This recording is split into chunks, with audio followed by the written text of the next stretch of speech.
The singing lady. I live in Florida, and this incident happened about 3 weeks after Hurricane Irma, so not that long ago. Back in July, the ex and I had just finalized the divorce, and I moved into a gated neighborhood where every house was rented out by the same rental company landlords. Everyone in the neighborhood seemed very close. Someone was always hosting a family-friendly party or barbecue, or having people over to watch sports. I was, and still am, depressed about my divorce, so I never partook in these social gatherings. The only person I got to know was my next-door neighbor, Steve, an active Navy soldier with a huge love for guns. Steve is the true hero in this nightmare. My daughter, Alice, is 4 years old, and I get her every weekend. Alice's bedroom window faces the backyard towards the lake. I spoil that girl to death. She truly is my everything, and I count down the days to the weekend every week, just to be with her. That's why I was upset when Irma came and I had to go almost 3 weekends without seeing her. The weekend before the storm, she was with her mom, then obviously the weekend of the storm, she was with her mom, then on top of that the weekend after, she had to be with her mom because my power was still out. No AC in Florida is miserable. The humidity was so bad that week that I slept in my daughter's room the whole week because she has the only room with a window that faced the lake. I opened the window, exposing just the window screen, so the wind from the lake could cool the room as much as possible while I slept. Eventually the power comes back, and Alice starts visiting me again like normal. That was when the nightmares started. My daughter would complain about the singing lady and how she doesn't like her anymore. I thought maybe she was referring to one of my ex's friends or one of the teachers at her school.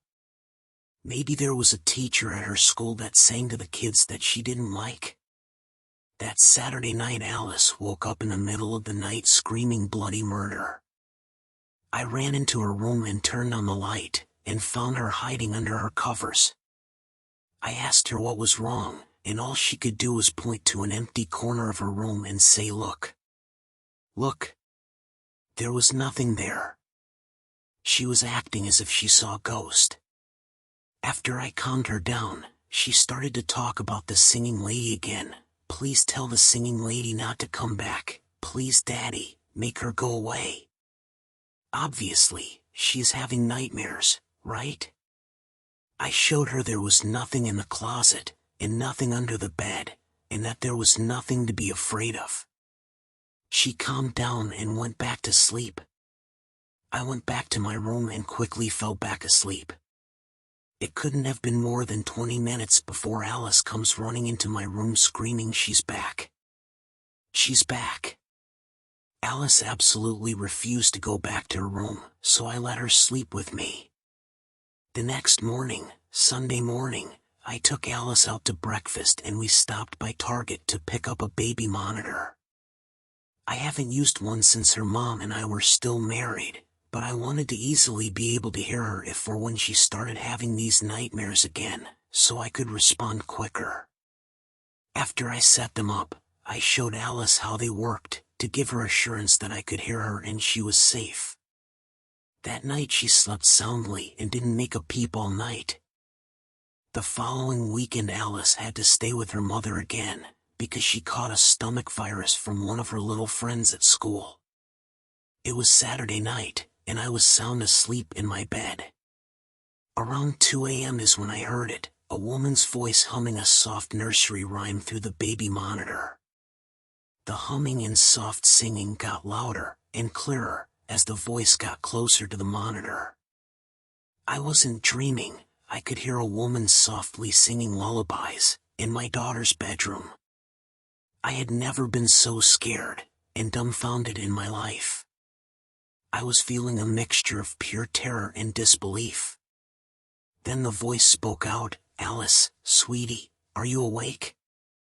Adrenaline shot through my veins. I jumped out of bed and locked my bedroom door. I picked up my cell and called Steve from next door. He didn't waste a second, As soon as I got off the phone with him, I heard him storm out his back door screaming, "Don't you fucking move." I ran outside and found him aiming his shotgun at a woman crouched outside my daughter's window. The one I had left open after Irma and never closed. Steve quickly dropped his guard when he recognized the woman. It was Jean, the neighborhood maintenance woman. Steve's wife came running out after him and confirmed it was her. Jean played dumb. Said she was not singing and didn't even know my daughter's name. She said she was near my daughter's window because she was doing her weekly patrol for gators, and thought she saw one approach our house from the lake. Bullshit. That bitch was singing, and she called out to my daughter by name. Yes, it's true that there have been a few gators spotting around the neighborhood, and yes, part of Jean's job was to patrol the lake at night every now and then, but at 2 a.m.? I obviously knew it was bullshit, and even though neither Steve or his wife called her out on it, I could tell from the look on their faces that they didn't believe her either. The next morning, I went over to Steve's house to thank him and tell him exactly what happened. He told me Jean and her husband have been known to be a little cuckoo, but this is by far the craziest thing to happen so far. Steve helped me install metal bars on Alice's window that afternoon. But honey, I am your mom. I don't remember how old I was, just that I was small enough to fit in the front baby seat of a grocery cart. That had put us in the late or very late 90s, early 2000s. I was grocery shopping with my mom at a Costco. For those who don't know the chain, it's basically a huge warehouse where everything is sold in bulk: food, clothes, books. It's basically a Walmart, but if Walmart sold cereal boxes in counts of 3s, or frozen dinners, by the dozen. My mom has a habit of pulling her grocery cart down to one side of the aisle in stores, and then walking the length of the shelves, picking what she wants, and then coming back to the cart and dumping what she has in the basket. I don't get why she does it, but hey, moms do weird things. So I'm maybe 4 or 5, sitting in the front basket playing with my Game Boy Color, when she pulls over next to a fruit display in Costco and tells me that she's going to look at the different deals and to sit tight. I wasn't a very fidgety kid, so I said no problem. She's gone for a couple of minutes. I'm absorbed in Pokemon, so I don't really notice her walk up until the cart starts moving. Being a kid, I instinctively trust she's the one pushing the cart. I was wrong. After a moment or two, I catch out of the corner of my vision her red nails. This is a problem because my mom never paints her nails and never, ever wears them long. I look up. The lady pushing the cart is a little older than my mother, same curly black hair, but pulled into a ponytail at the nape of her neck. I still remember she had tanned, Italian-type skin with thick red lips, a heavy coat of eyeliner and brown eyes. She was pretty skinny. Her teeth were yellowed and she smelled like, what I didn't realize until later, bad BO. This wasn't my mom, and I said so, very loudly. She laughed and looked around and pushed the cart a little faster. I said it again and she looked me dead in the eyes and said, and I'm paraphrasing here because I don't remember the exact wording, "Oh sweetie, what game are you playing? I am your mom." So the way Costco is set up, at least ours, is that in the produce area instead of aisles they're more like islands. They're large square setups that you can see the entire length of the produce section, if you walk in that area.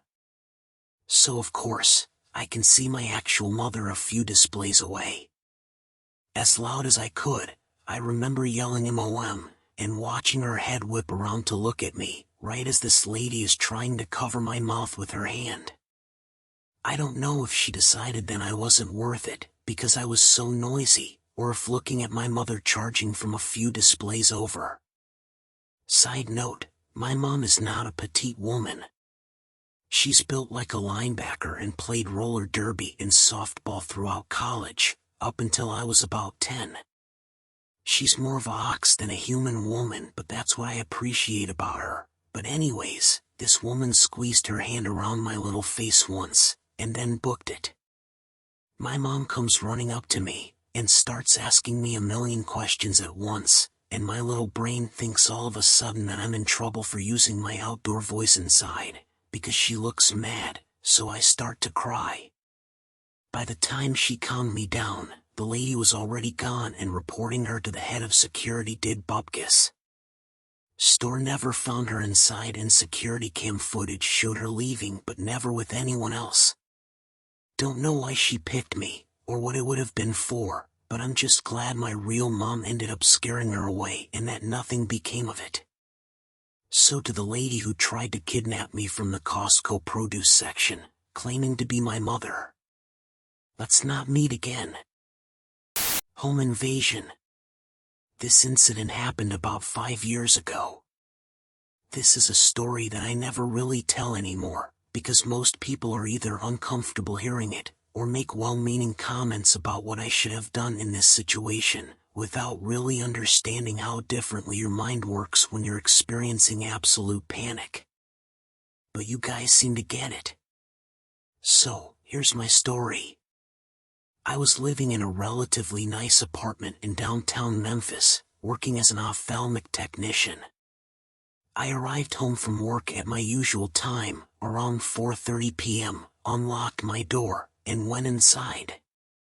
I set my phone, wallet, and keys on the kitchen island, hearing my heavy metal front door swing shut loudly behind me, and began taking care of some errands around the house.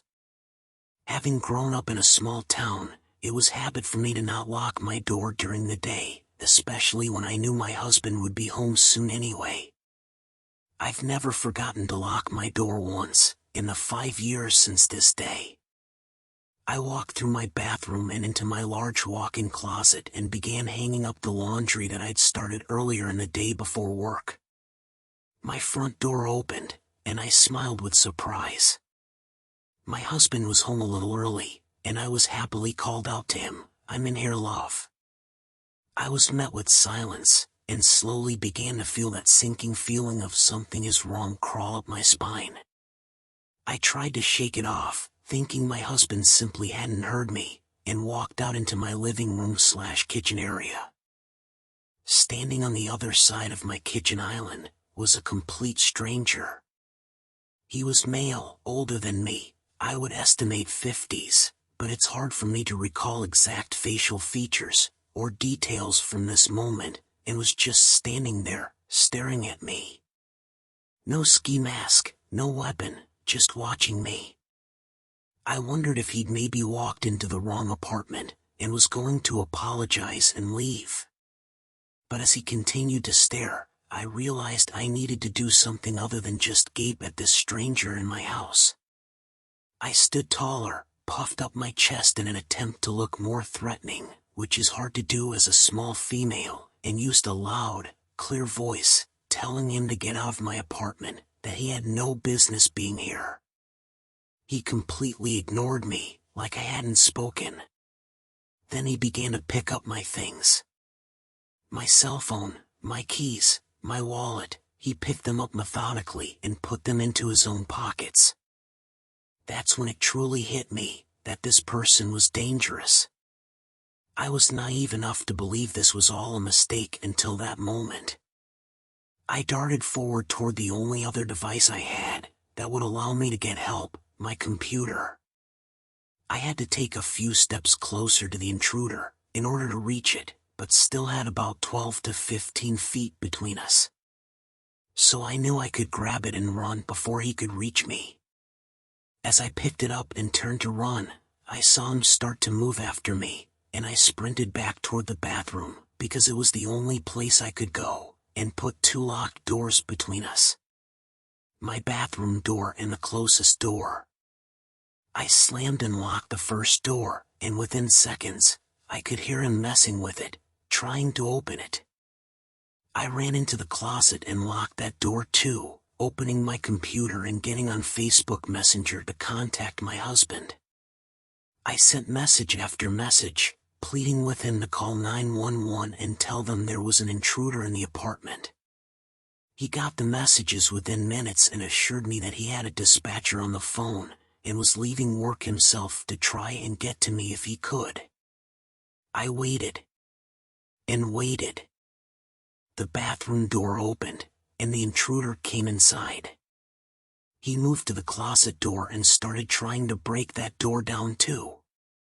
Here's the part where people usually start giving me advice on how I should have acted, but all I can tell you is that I was frozen. With fear. With shock, I don't know. But I didn't scream, or cry, or search for a weapon in that dark closet. I didn't brace the door or try to hold it closed. I just kneeled in my closet and waited to die, because I just knew that's what was going to happen. People like to tell me that I lived in an apartment. Surely if I'd screamed someone would have heard and come to help. Surely there was something heavy enough in my closet to use to defend myself. Hell, even the laptop I had would hurt if I swung it at someone. Why didn't I do anything? I don't really have an answer for that. But the closet door, miraculously, held. I heard frustrated footsteps go back out into the living area of my apartment. I heard things breaking, bottles shattering, my drawers and refrigerator and cabinets being flung open as things were torn out of them. I continued to sit in that closet, silently crying, wanting to leave but feeling that death was inevitable. I feel awful about my selfishness in that moment, but I messaged my mom, who lived a 15-hour drive away, and told her what was happening. I desperately wanted comfort, and to tell her how much I love her. I'm not a parent, but I can only imagine the fear and helplessness I put her through, knowing her daughter was in danger and there was nothing she could do to help. She messaged me constantly, begging me to keep replying. I told her I would as long as I could, but I also told her to tell my brothers I loved them, and to help my husband through whatever happened next if it ended badly for me. The intruder started messing with the closet door again, mumbling disjointed words that I couldn't really distinguish. I remember hoping that the police would get to the apartment before my husband, that he wouldn't be the one to find me in whatever state this invader left me in. The front door opened again, and it was my husband, shouting for me. The intruder walked out toward the living room kitchen area again, where my front door was located, and I opened the door and darted from the closet to find my husband on the ground with him, pinning him in place. The man kept mumbling, at times yelling, but never really put up much resistance. This entire part is a blur for me. I remember feeling like the room was spinning, filled with fear, mostly for my husband at this point. Eventually the police found the apartment. It took them about 25 minutes to arrive, which still blows my mind. I know time seems to move slowly during scary situations, so I thought it was less than that, but from the time my husband dialed 911 to the time officers arrived, it was 25 excruciating minutes. This isn't intended to bash them in any way, it just always seemed like this was an unusually long response time for a home invasion. They got my things back from the man, and took him out of my apartment. I numbly went through the process of filing a police report, telling them what happened. One of the officers commented that I should really keep my door locked at all times.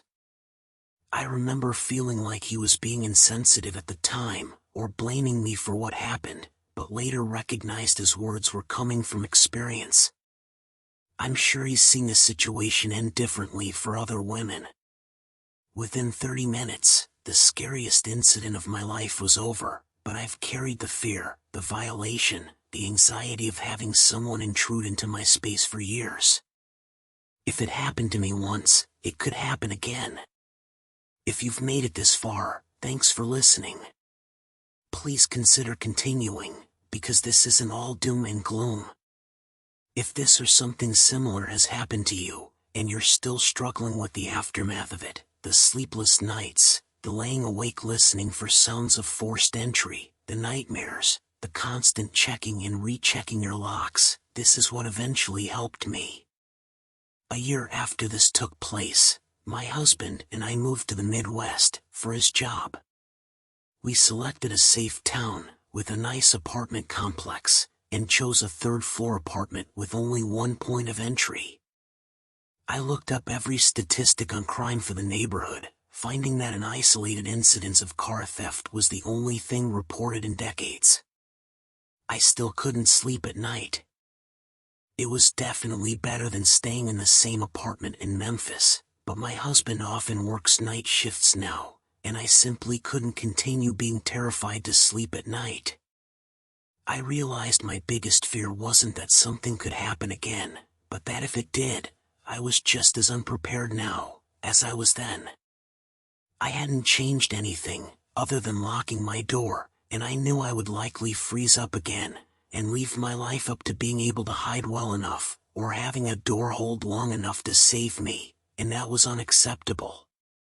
I walked into a martial arts school with an excellent self-defense program, introduced myself, and started taking classes. At first I was quiet, hiding in the back of the room and generally keeping to myself. My instructor, who was both incredibly kind and incredibly insightful, slowly built up my confidence and brought me out of my bubble of fear. After several months of training, I finally shared my reason for taking classes with him, and he's worked with me tirelessly to give me the ability to protect myself in any environment. I've been training for years now, and the difference it has made in every aspect of my life is unbelievable. The meek, quiet girl that waited to die in her closet doesn't exist. I am confident, I am strong, I am worthy of living and protecting myself in my home. I no longer am ashamed of how I handled the situation I was in, but I also understand what steps I can take to ensure that I'm safe. It wasn't easy, and it didn't happen overnight, but it was worth it. I recognize this might not be a solution or option for everyone. Your experience is valid, and however you decide to cope with your own story is the right choice for you. This is how I happen to do it, and it's worked well for me. Thank you again for listening. I'm a little afraid to share this, because I'm not sure how people will respond, but maybe doing so will help someone else that's feeling alone with this. If anyone is struggling with their own story and wants a kind ear to listen, I'm here. Stay safe out there. Thank you for joining me. If you enjoyed these stories, please subscribe and hit the like button. I will see you next time on The Dark Side of My Room.